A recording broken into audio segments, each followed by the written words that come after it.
Aujourd'hui, je vous parle de avis de 60 jours. Je vous parle d'un type de recours qui est en fait la vente du contrôle de justice.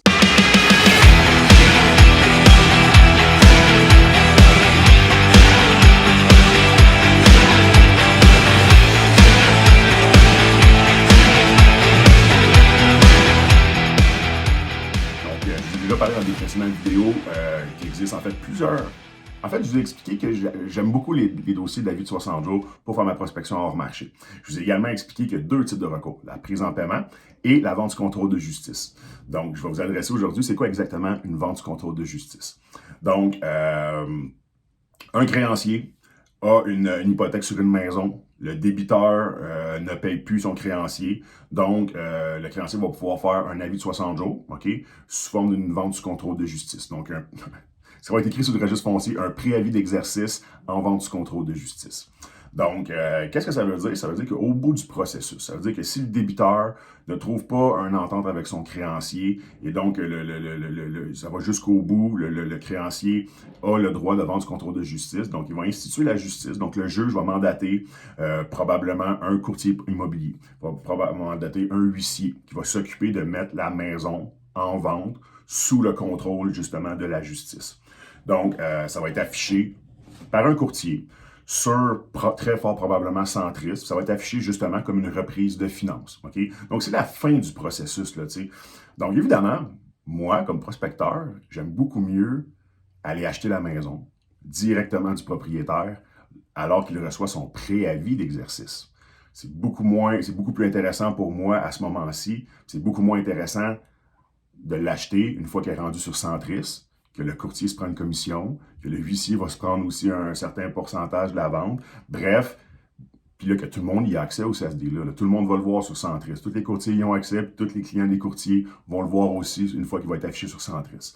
Donc, la vente du contrôle de justice, tout comme la prise en paiement, le but, c'est une fois qu'on le voit, une fois qu'on l'aperçoit sur le registre foncier, sur la plateforme Mon Prospecteur, bien, on va voir directement les propriétaires pour voir si on peut les aider, si on peut acquérir leur propriété ou leur offrir une autre solution, par exemple. Donc, la vente du contrôle de justice, une fois qu'on est rendu là, donc, je l'ai dit, le courtier va la mettre en vente sur le marché, sur une reprise de finances. Lorsque la vente va être faite, le créancier numéro 1, donc la banque en premier rang ou l'institution financière en premier rang, va se faire rembourser son prêt à même le profit de la vente de la propriété. Le créancier de deuxième rang va se faire payer aussi, évidemment, s'il reste des fonds, si le solde de la vente de la propriété couvre le créancier numéro 1, le créancier numéro 2. Et, à la limite, s'il reste de l'argent suite à la vente de la propriété, la différence de l'argent va être remis à l'ancien propriétaire qui l'a perdu.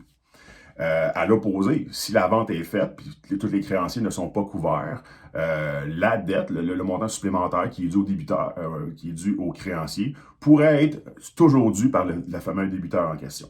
Donc, mais on s'entend, ce qui arrive assez souvent, c'est que le débiteur, une fois qu'il a perdu sa maison, il va souvent faire faillite parce qu'il ne pourra pas vraiment régler le restant de ses dettes. Bref, c'est du cas par cas, évidemment, mais c'est ça les enjeux pour un propriétaire qui va perdre sa maison. Évidemment, une fois qu'il arrive là, son crédit, il est scrap, ça va être très difficile pour lui d'acquérir une nouvelle propriété.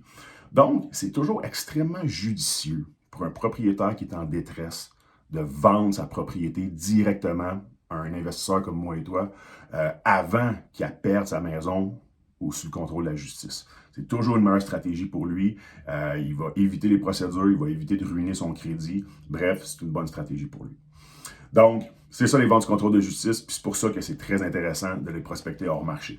Donc, vous avez mon vidéo, cliquez sur le bouton like, suivez-moi, j'ai plein d'autres contenus à vous partager sur la prospection hors marché. Très bientôt!